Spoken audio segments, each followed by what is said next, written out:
Welcome to the Nerdjacker's Vault. Today we are reading A Feast of Lapithae by Greco-Syrian rhetorician Lucian of Samosata, translated by Syed Mahedi Hassan. The day after the banquet, philosophy sought out Lysinus with evident curiosity. Rumor, she said, had been busy. She had heard that Aristonatus's dinner had provided a spectacle more varied than the bill of fare promised. Philosophy first, dispute next, and finally blows. If Charinus spoke truly, the debate had ended, not in syllogisms, but in blood. Lysinus expressed surprise. Charinus had not been present. How could he report what he had not seen?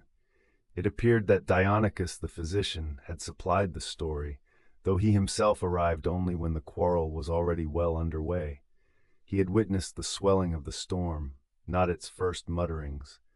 Whatever account he gave must therefore have been partial. Philosophy, however, had been directed to Lysinus as to a more reliable source.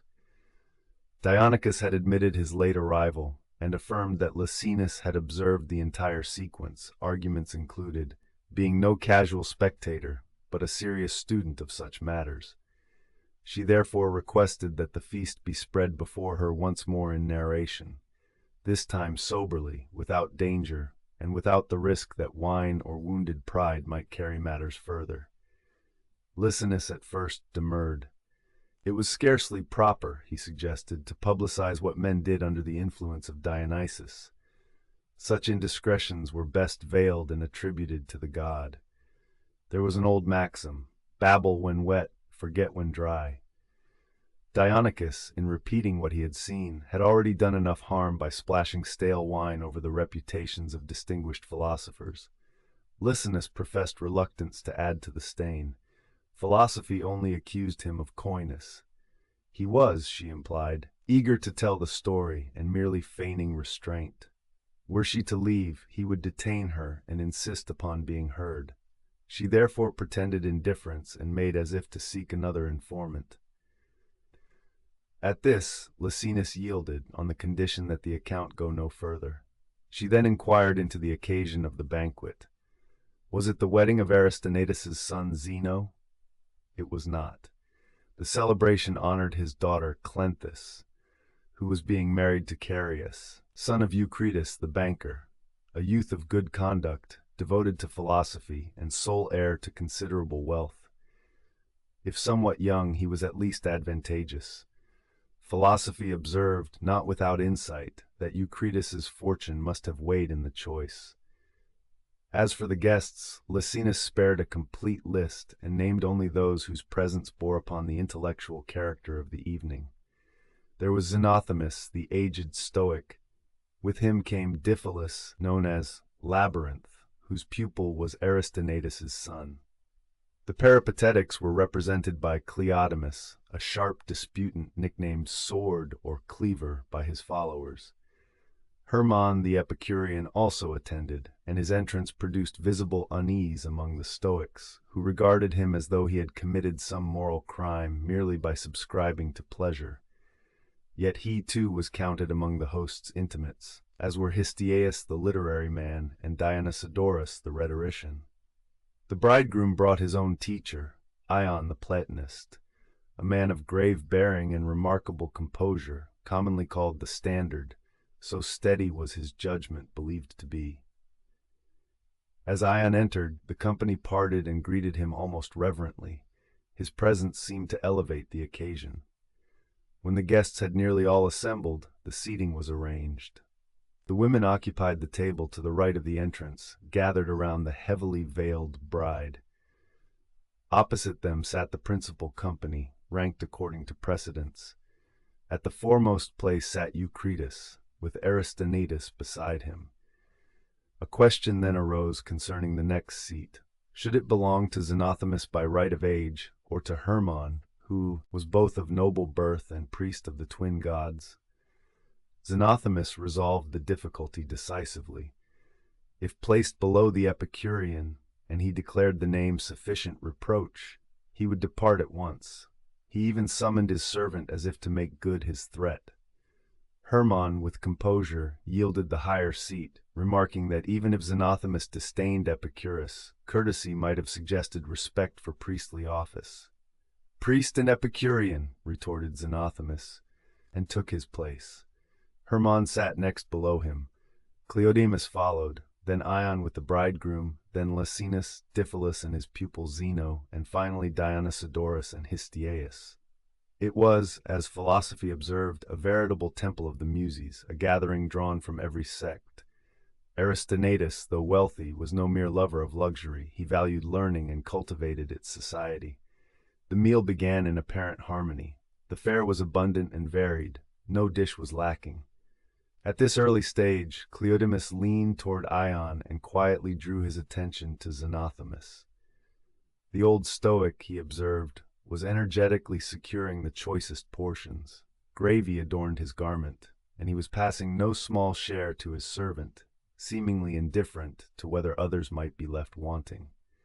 The performance did not go unnoticed. Shortly thereafter, the company received an unexpected addition. Alcidamas the Cynic entered uninvited, yet with unabashed confidence, quoting heroic precedent for self-invitation. The general sentiment judged him an impudent intruder, and various guests murmured suitable lines from the poets, discreetly and out of his hearing. For Alcidamas possessed a formidable voice and temper. Few wished to provoke him directly. Aristonetus, maintaining courtesy, assured him of his welcome, and offered him a chair behind Histiaeus and Dionysodorus. Alcidamas rejected the suggestion with contempt. To sit upon a chair or stool, he declared, was a soft and effeminate indulgence, akin to reclining upon purple cushions. He would dine standing and walking about the room. Should he tire, he would spread his cloak upon the ground and rest upon his elbow like Heracles in the paintings. The host acquiesced. Alcidamas accordingly ate while circulating through the hall, shifting his position like a nomad in search of pasture, and trailing the servants as they bore each successive dish.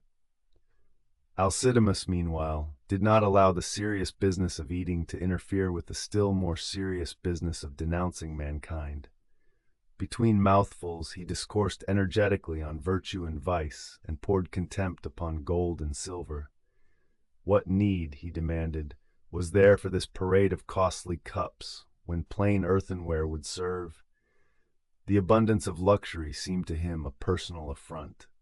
Aristaenetus, hoping to quiet the interruption, made what appeared at the time a prudent gesture. He signaled to a servant to present the Cynic with a capacious goblet filled with strong wine.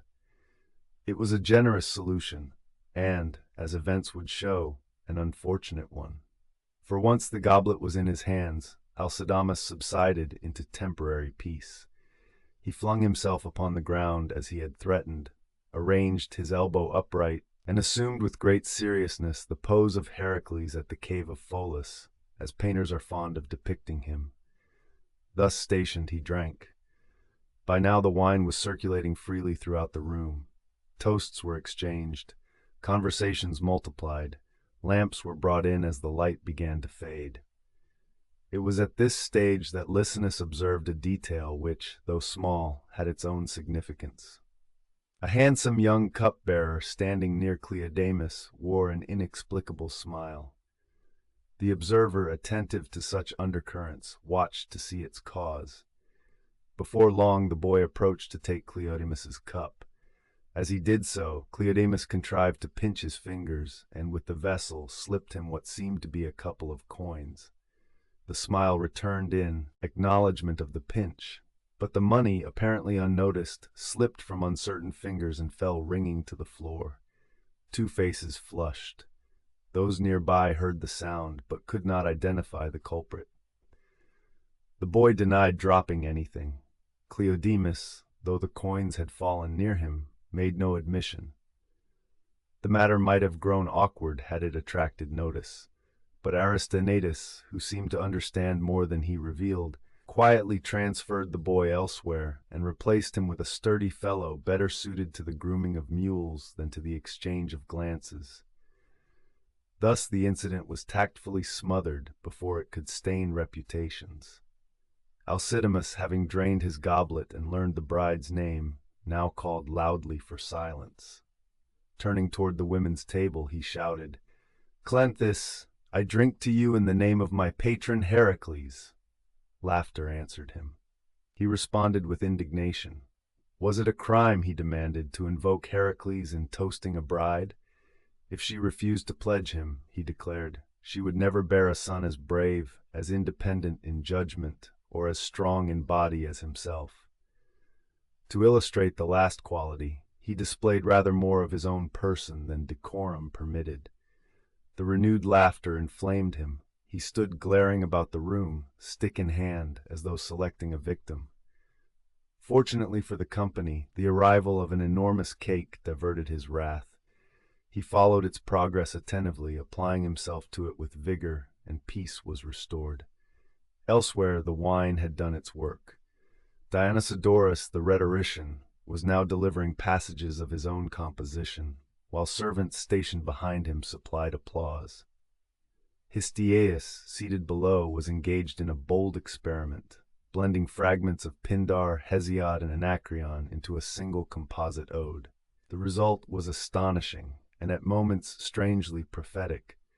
Lines about Hyde clashing against Hyde, and about rising cries and supplications, passed almost unnoticed in the general din. Xenothamus, for his part, had drawn from his servant a small closely written scroll, which he read aloud to no one in particular, as if determined that philosophy should not entirely surrender to festivity. A pause in the procession of dishes created a brief lull. To prevent any awkward vacancy, Aristonatus summoned his household jester to entertain the guests. In came a singular figure, an ugly fellow with a shaven head, save for a few upright hairs bristling at the crown. He began with grotesque dances, twisting and dislocating his limbs to exaggerated effect, and then improvised anapaists in an Egyptian accent. He concluded by directing a series of jests at the assembled company. Most received these sallies with good humor. But when he turned to Alcidamas and likened him to a Maltese poodle, the cynic's patience failed. He had long shown signs of irritation at the attention commanded by another. Throwing off his cloak, he challenged the jester, whose name was Satirion, to a bout of pancratium, threatening otherwise to acquaint him with his stick. The challenge could hardly be declined. Thus the spectacle was offered of a philosopher grappling with a buffoon, exchanging blows to the delight and scandal of the audience.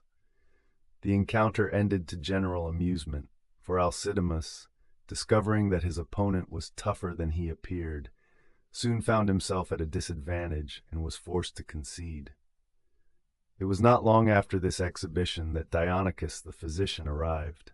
He apologized for his delay, explaining that he had been detained by a case of brain fever, his patient being Polyprepon the piper.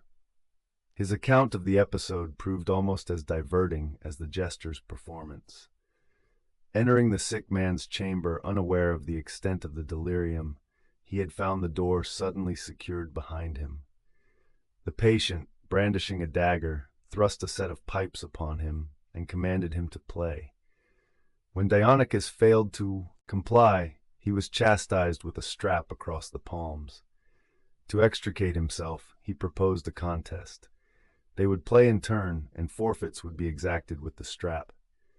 Having first played himself, he contrived to exchange roles, seized the dagger and strap, and promptly hurled them out of the window. Once disarmed, the patient could be overpowered. Neighbors, summoned by shouting, forced the door and rescued the physician. Dionychus displayed to the company his welted hands and scratched face, earning hearty applause. He then installed himself beside Histiaeus and made do with what remained of the dishes. As events would later show, his arrival was timely. Soon after, a messenger appeared bearing a written communication from Hippomocles the Stoic, with instructions to read it publicly and return. With Aristonatus's consent, the messenger approached the lamp and began. The company assumed it to be a conventional tribute to the bride, perhaps an epithalamium. Instead, it proved something quite different. Hippomocles the philosopher addressed Aristonetus with formal greeting, and proceeded to explain that his principles concerning dining were well known. Though daily invited by men wealthier than Aristonetus, he habitually refused, being fully aware of the tumults and follies attendant upon wine.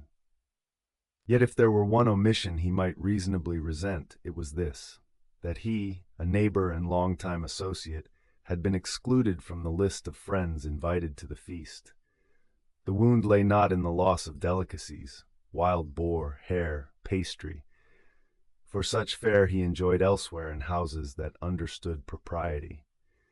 Indeed, he might that very day have dined excellently with his pupil Pamines, who pressed him to attend. Instead, foolishly reserving himself for Aristonetus, he found himself passed over. The cause, he suggested, was not difficult to detect. Aristonetus lacked discernment and imagination. He had been misled by those precious philosophers, Xenophanes and the Labyrinth, whose arguments Hippomocles professed himself ready to silence with a single syllogism. Let them define philosophy, he challenged, or explain the difference between condition and constitution, and that without retreating into stock puzzles such as the horns, the sorites, or the reaper. Let Aristonetus enjoy their company. As for himself, holding that nothing is good but what is right, he would endure the slight. He concluded by forestalling any excuse of forgetfulness. Twice that very day he had spoken with Aristonetus, once in the morning at his house, and later at the Aniceum during sacrifice. Let the assembled guests understand the rights of the matter. If it were imagined that dinner itself was his concern, they might recall the tale of Aeneas, who omitted Artemis alone from sacrifice and paid dearly for it. Homer had called it woeful blindness. Euripides and Sophocles alike had sung of the monstrous boar loosed upon Calydon in consequence. Such was the letter, read aloud by lamplight to a room already warmed by wine and vanity, a spark cast, perhaps unwittingly, upon material more combustible than any yet suspected. The letter did not end there. The messenger's voice continued, and with it the slow tightening of the room. Hippomocles added that he had quoted only a few passages, enough to suggest the character of the man whom Aristonetus had preferred to entertain and to entrust with his son's education, Diphilus. Naturally, the young man admired such a teacher. Youth was easily pleased. If tale-bearing were not beneath him, Hippomocles wrote, he might relate something further, something the boy's attendant, Zopyrus, could confirm. But a wedding, he conceded, was no occasion for exposing vile offenses. Though Diphilus had richly earned retaliation, having enticed away 2 pupils, Hippomocles would restrain himself for philosophy's sake. Finally, he instructed that if any portion of wild boar, venison, or sesame cake were offered to his servant in compensation for his absence, it was to be refused. Let no one imagine that appetite had prompted his complaint. As these words were read aloud, Licinus felt a chill. The laughter that greeted certain passages seemed intolerably loud. Those who knew Hippomocles best, his white hair, his imposing beard, his solemn bearing, laughed hardest. The contrast between appearance and disclosure delighted them. It seemed probable enough that Aristonetus had omitted him not from neglect, but from the assumption that so austere a Stoic would refuse any invitation of the sort. It had likely appeared unnecessary even to ask. When the reading ceased, every eye turned toward Zeno and Diphilus. Both were visibly disconcerted. Their pallor and confusion lent unfortunate credibility to the insinuations. Aristonetus himself looked troubled, yet he attempted to restore ease by urging the company to drink and dismissing the messenger with assurances that the matter would be attended to. Zeno withdrew shortly thereafter, summoned away, so it appeared, by a signal from his attendant. Cleodemus had long been waiting for such an opening. He had been spoiling for a contest with the Stoics, and now the letter had provided the cue. He launched at once into attack. "So these," he declared, "are the fruits of your Chrysippus, your noble Zeno, your Clenthes, fine phrases, clever puzzles, imposing exteriors, and an abundant crop of hetoemocleses. What wisdom shines in that comparison? Aristonatus cast as Oeneus, Hetoemocles as Artemis. How appropriate, how festive in tone. Hermann, seated beside him, chimed in readily. If Aristonatus had indeed ordered wild boar for the table, he said, the Caledonian example was admirably chosen. By the household gods, he urged, let the old man at least taste the victim, lest he waste away like his Meleager, though perhaps such an end would be counted among Chrysippus's indifferent things. At this, Xenothamus roused himself. The name of Chrysippus, he thundered, was not to be bandied about. Because a pretender like Hetoemocles failed to live up to his profession, were Cleanthes and Zeno to be judged by him? And who, pray, presumed to pass sentence? Hermann, who had shorn the golden curls of the Dioscuri, and might yet collect his barber's fee from the executioner. Cleodemus, caught in adultery with his pupil's wife, and punished accordingly. Such men would do well to keep silence. Cleodemus retaliated at once. Who, he demanded, trafficked in his own wife's favors? Who kept a foreign pupil's money and swore by Athena Polius that no deposit had been made? Who lent at ruinous interest and dragged pupils before the courts for unpaid fees? Xenothamus, not to be outdone, added another accusation. Had not Cleodamus supplied poison to Crito for his father? With that, and his cup still half full, Xenothamus flung the remaining wine across the table. It drenched both adversaries, and Ion, whose only fault was proximity, received a share. Hermann wiped his head and protested. Cleodamus, having no wine at hand, leaned forward and spat at the Stoic. Seizing the old man's beard with his left hand, he raised his right to strike what might have been a fatal blow. Aristonatus intervened just in time, stepping between them and lowering himself bodily as a living barrier. Throughout this tumult, Licinus reflected bitterly on a familiar maxim: theory is useless without conduct. Here were teachers of virtue rendering themselves absurd. It was tempting to conclude that common opinion had some truth in it, that excessive devotion to books misleads men into forgetting ordinary decency. Among that entire assembly of philosophers there was scarcely one whose behavior did not condemn him, whether in deed or in speech. Nor could the wine bear all the blame. The author of the incendiary letter had written it sober. Meanwhile, the so-called ordinary guests behaved with comparative restraint. They neither rioted nor quarreled. They watched, laughed, and doubtless revised their estimates of those whom they had previously revered. It was the wise men who shouted, overate, and came to blows. The scene recalled the poet's tale of Eris at the wedding of Pellis. Uninvited, she cast among the guests the apple that led to Troy's destruction. Hetoemocles' letter had proved just such an apple, complete with its Iliad.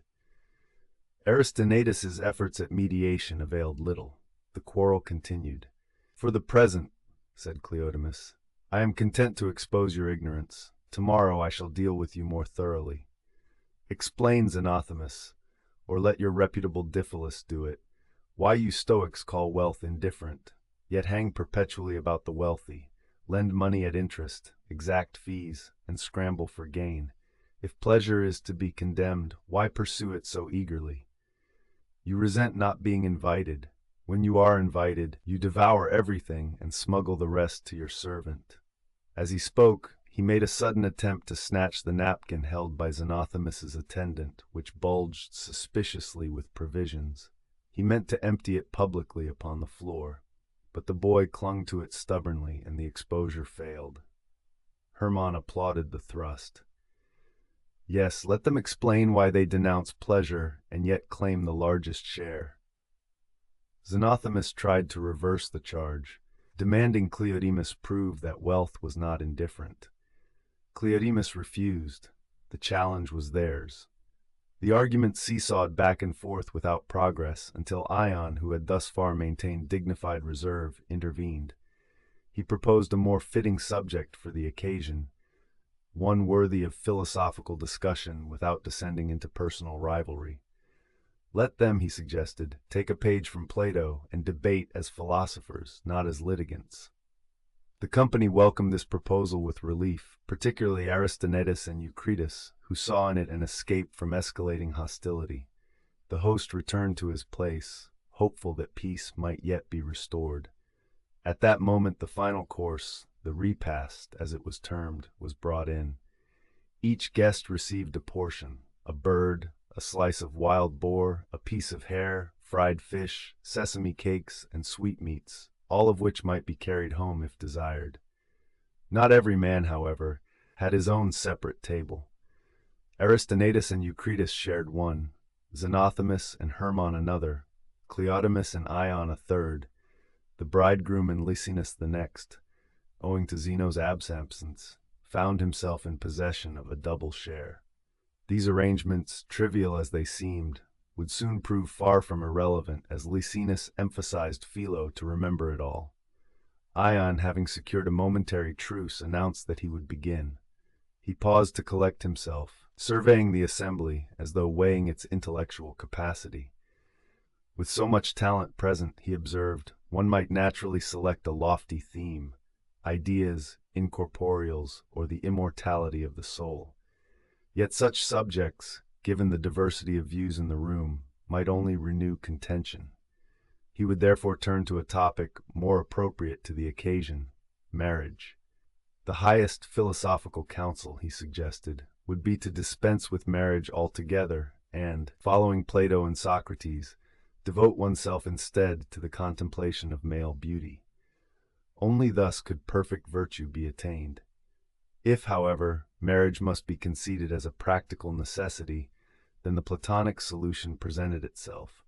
Wives held in common, thereby removing rivalry at its root.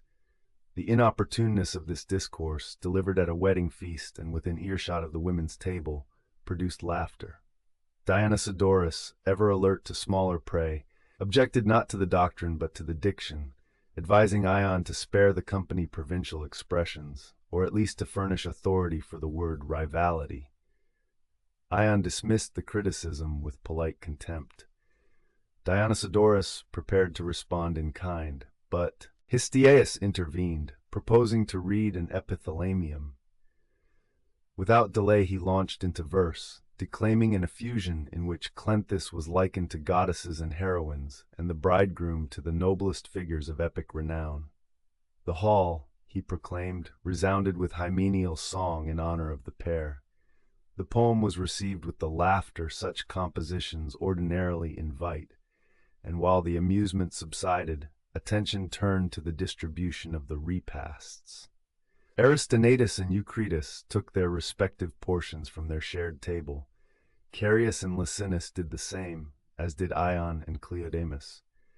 But Zeno's absence complicated matters for Diphilus, who now claimed that everything upon his table belonged to him. He disputed possession with the servants, and the contest that followed resembled, in miniature, the struggle over Patroclus's body. At length he was forced to release his hold, to the broad amusement of the company, an amusement increased by the gravity with which he regarded the loss. At the neighboring table, Xenothamus and Hermon prepared to divide their portions. The allotment had been equal in all respects save one. By chance, so it might be supposed, the bird placed before Hermon was the fatter of the two. When the moment came to take their respective birds, Xenothamus left his own untouched and reached instead for the larger one. Hermon seized it as well. Voices rose. The bird, still warm, became both weapon and object of dispute. They struck one another's faces with it, clutched at beards, and shouted for assistance. Hermon appealing to Cleodamus, Xenothamus to Alcidamus and Diphilus. Allies rallied accordingly. Ion alone remained apart. The struggle widened. Xenothamus snatched up a goblet from the table before Aristonetus and hurled it at Hermon. It missed its intended target and struck another instead, splitting the bridegroom's scalp with a deep gash. At the sight of blood, the women cried out. Several rushed forward, led by the young man's mother. The bride herself, startled and terrified, rose from her place. Amid their lamentations, Alcidamas entered fully into his element. Championing Xenothamus, he brought his stick down upon Cleodamus's head, injured Hermon's jaw, and dealt heavy blows to servants who attempted to intervene. The opposing side was not idle. Cleodamus, with extended fingers, aimed for Xenothamus's eye, fastened upon his nose, and bit off a portion of it. When Diphilus attempted rescue, Hermon hurled him headlong from the couch.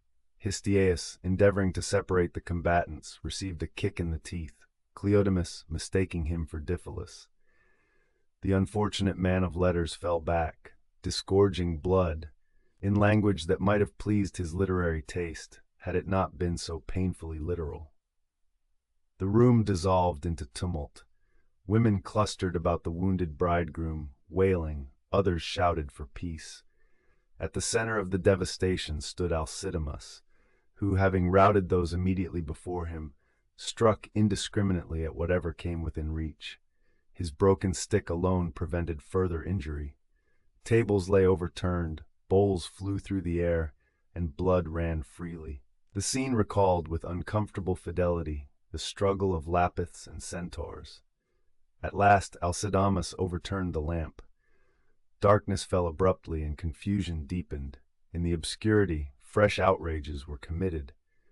When light was finally restored, Alcidamas was discovered attempting to overpower the flute girl, having stripped himself for the purpose. Dionysodorus, too, was engaged in conduct scarcely more dignified. As he rose, a goblet rolled from his bosom. He explained that Ion had entrusted it to him for safekeeping during the disorder, and Ion did not refuse the credit for such carefulness. Thus the banquet ended. Tears gradually yielded to laughter, laughter directed chiefly at Alcidamas, Dionysodorus, and Ion.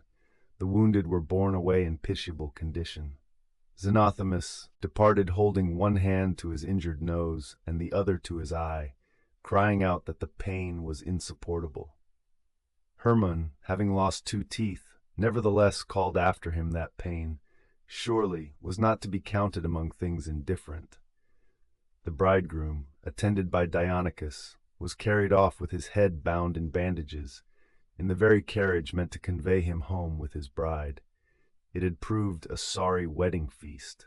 Dionysodorus did what he could for the remaining injured, who were conveyed homeward in varying degrees of distress. Alcidamas alone remained behind, having thrown himself across a couch and fallen asleep where he lay. Such was the banquet. A tragic epilogue might almost be appended. Hidden power rules the hour. Men propose, the gods dispose. Hopes deceive, surprises arrive. In this instance, at least, the unexpected prevailed. The lesson was plain enough. A man of quiet disposition does well to avoid feasts of reason. Our audiobook ends here. Thank you for listening. If you want any particular book in this channel, please let us know in the comments.